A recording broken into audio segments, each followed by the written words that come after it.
Surat Petrus yang pertama. 1 Petrus pasal 1. Salam.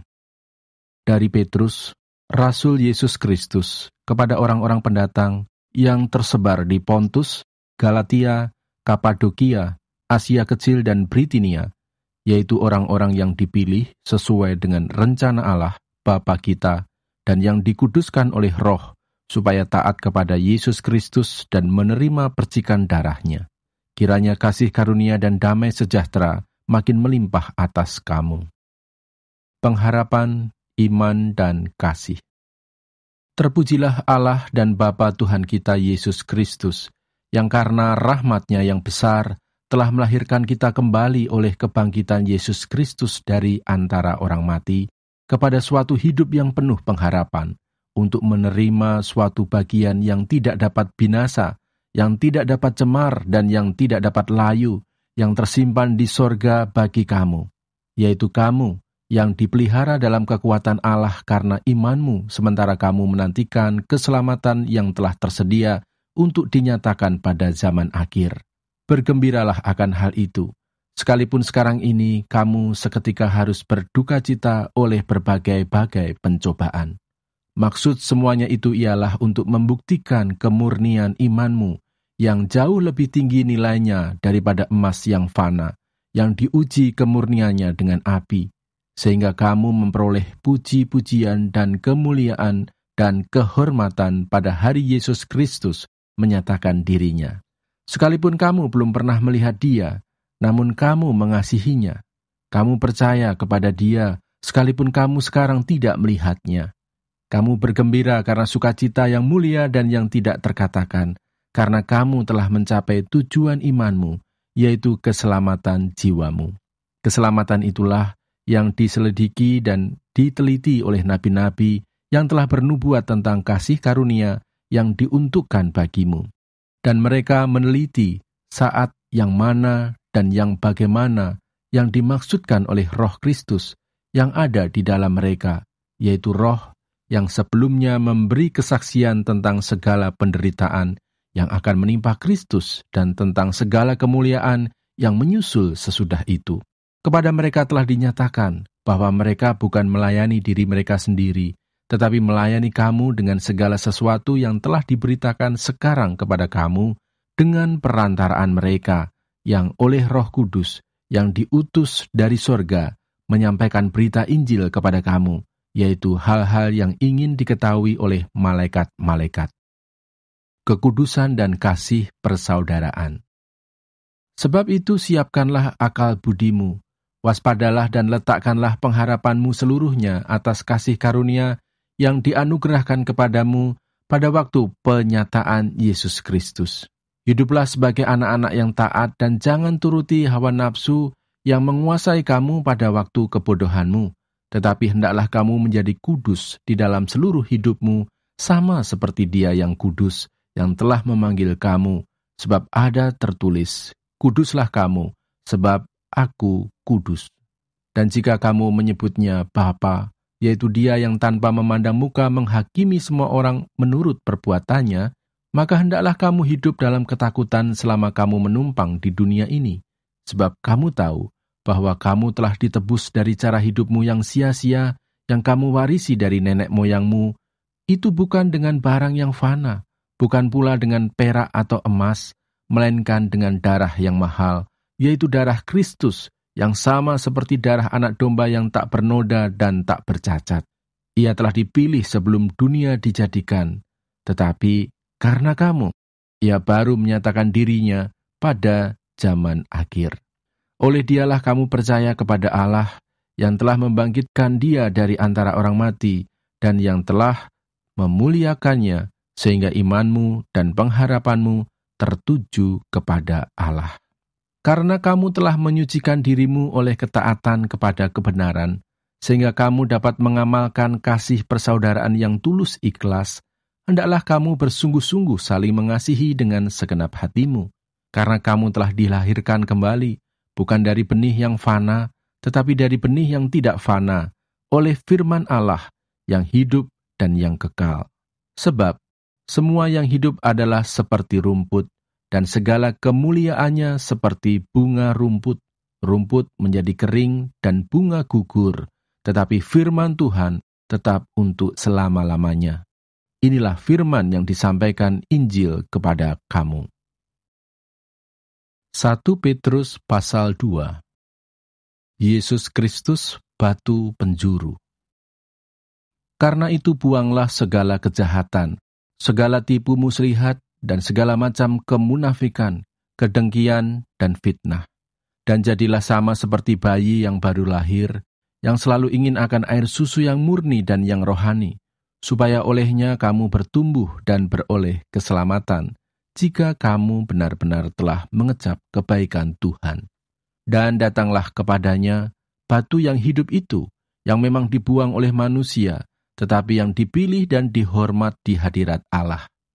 Dan biarlah kamu juga dipergunakan sebagai batu hidup untuk pembangunan suatu rumah rohani bagi suatu imamat kudus, untuk mempersembahkan persembahan rohani yang karena Yesus Kristus berkenan kepada Allah. Sebab ada tertulis dalam kitab suci, sesungguhnya aku meletakkan di Sion sebuah batu yang terpilih, sebuah batu penjuru yang mahal, dan siapa yang percaya kepadanya tidak akan dipermalukan. Karena itu bagi kamu yang percaya, ia mahal. Tetapi bagi mereka yang tidak percaya, batu yang telah dibuang oleh tukang-tukang bangunan telah menjadi batu penjuru. Juga telah menjadi batu sentuhan dan suatu batu sandungan. Mereka tersandung padanya karena mereka tidak taat kepada firman Allah, dan untuk itu mereka juga telah disediakan. Tetapi kamulah bangsa yang terpilih, imamat yang rajani, bangsa yang kudus, umat kepunyaan Allah sendiri, supaya kamu memberitakan perbuatan-perbuatan yang besar dari Dia, yang telah memanggil kamu keluar dari kegelapan kepada terangnya yang ajaib. Kamu yang dahulu bukan umat Allah, tetapi yang sekarang telah menjadi umat-Nya, yang dahulu tidak dikasihani, tetapi yang sekarang telah beroleh belas kasihan. Peringatan untuk hidup sebagai hamba Allah. Saudara-saudaraku yang kekasih, aku menasihati kamu, supaya sebagai pendatang dan perantau, kamu menjauhkan diri dari keinginan-keinginan daging yang berjuang melawan jiwa. Milikilah cara hidup yang baik di tengah-tengah bangsa-bangsa bukan Yahudi, supaya apabila mereka memfitnah kamu sebagai orang durjana, mereka dapat melihatnya dari perbuatan-perbuatanmu yang baik, dan memuliakan Allah pada hari Ia melawat mereka. Tunduklah karena Allah kepada semua lembaga manusia, baik kepada raja sebagai pemegang kekuasaan yang tertinggi, maupun kepada wali-wali yang diutusnya untuk menghukum orang-orang yang berbuat jahat dan menghormati orang-orang yang berbuat baik.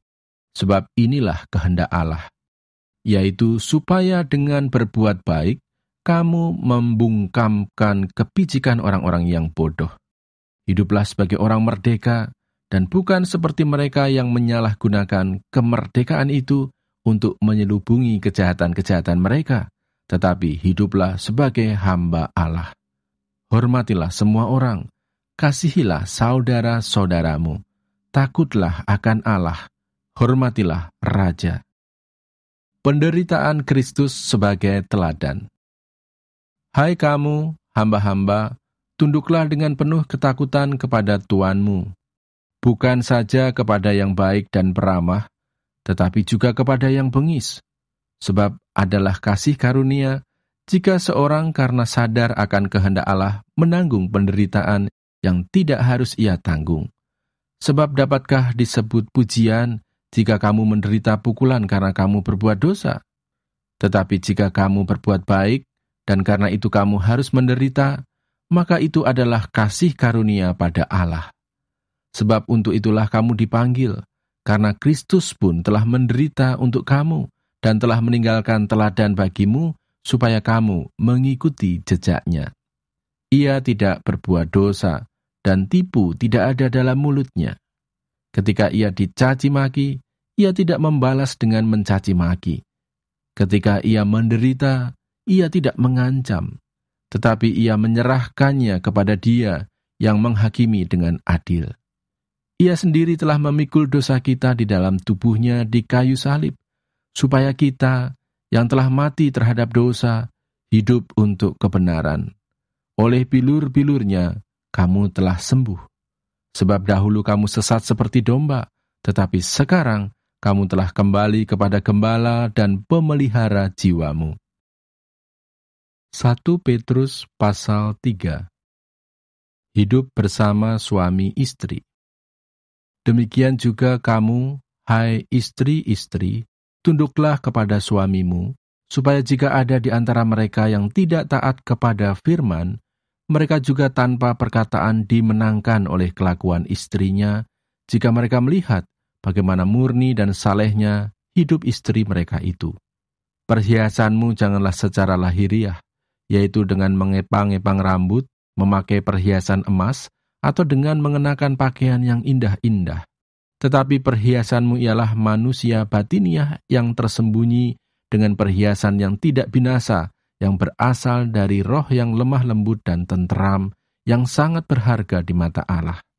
Sebab demikianlah caranya perempuan-perempuan kudus dahulu berdandan, yaitu perempuan-perempuan yang menaruh pengharapannya kepada Allah.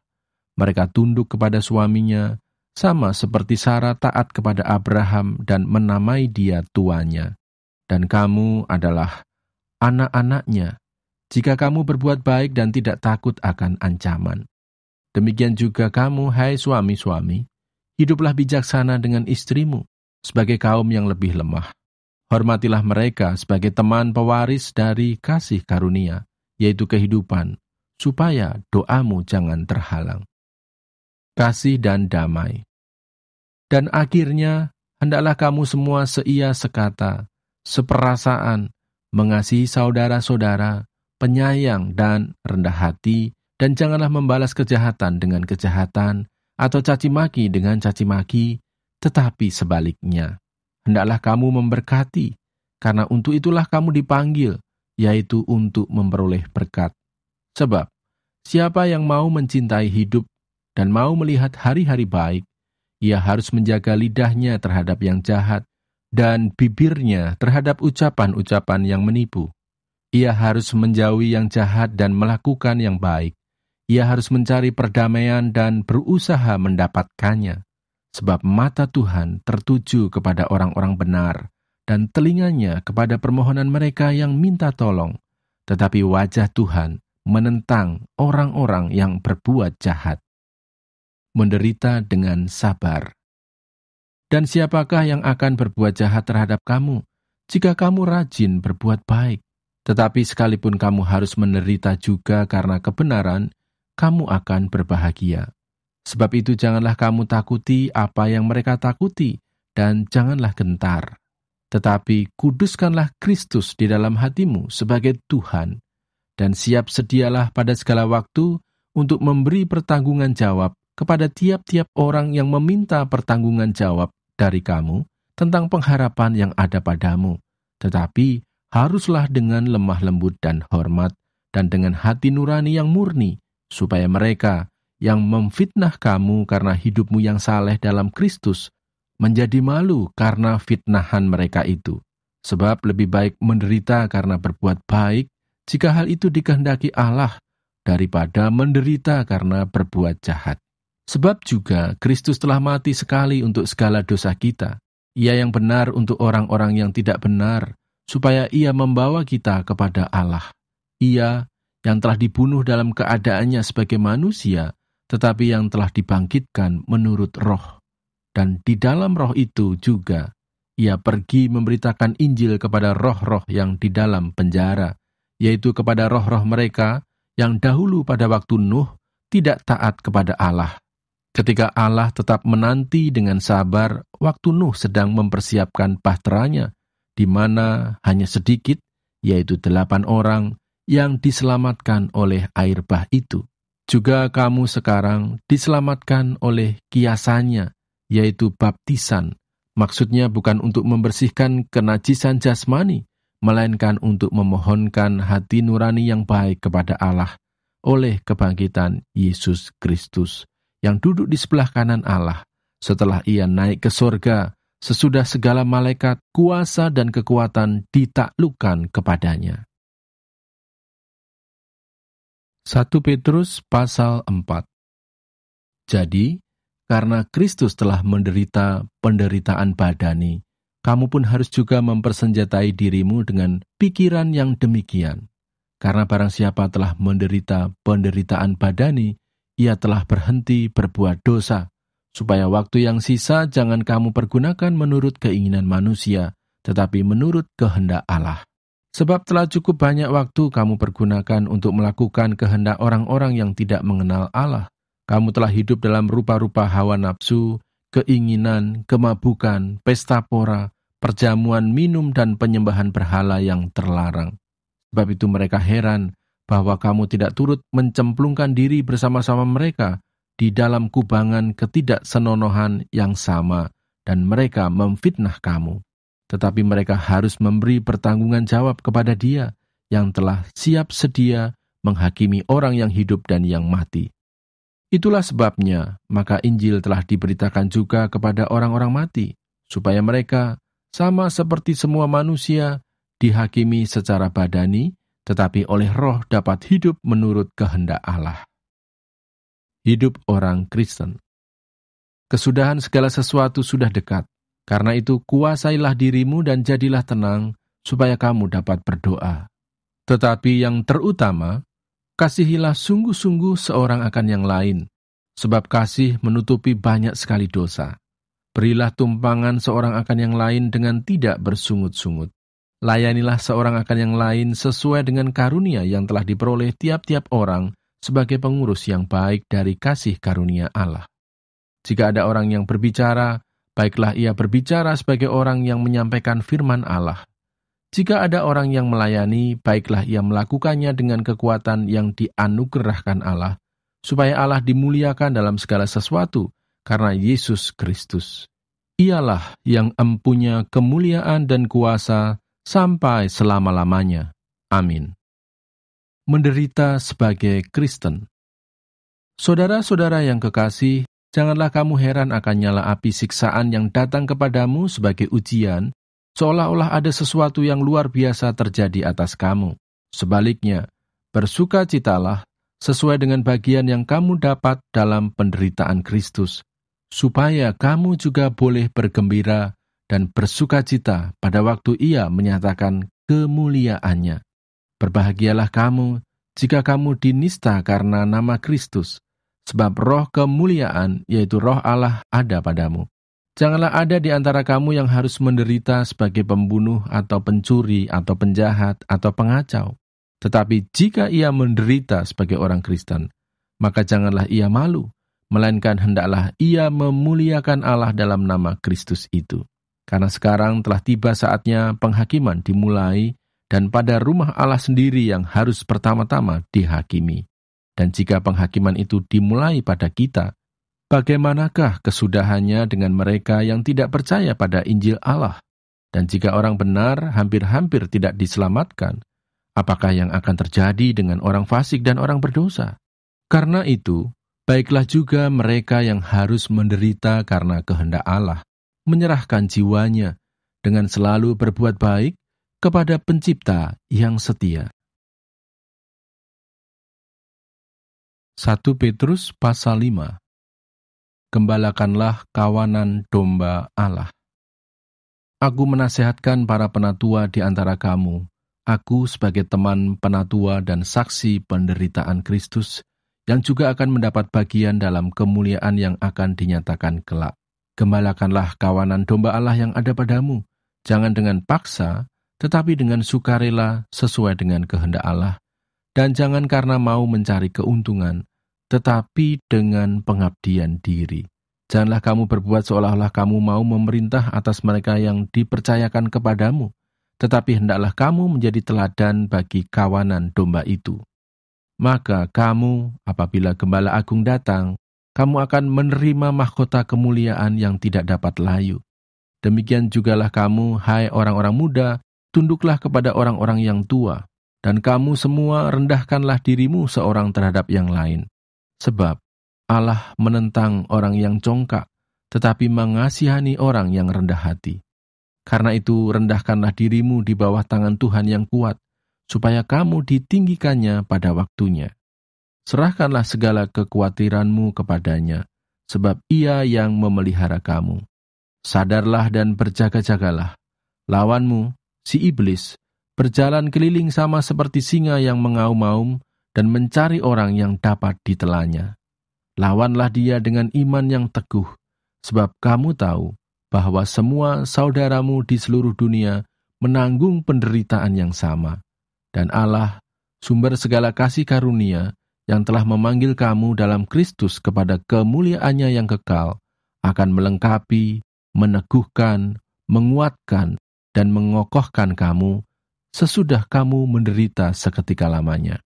Ialah yang empunya kuasa sampai selama-lamanya. Amin. Salam.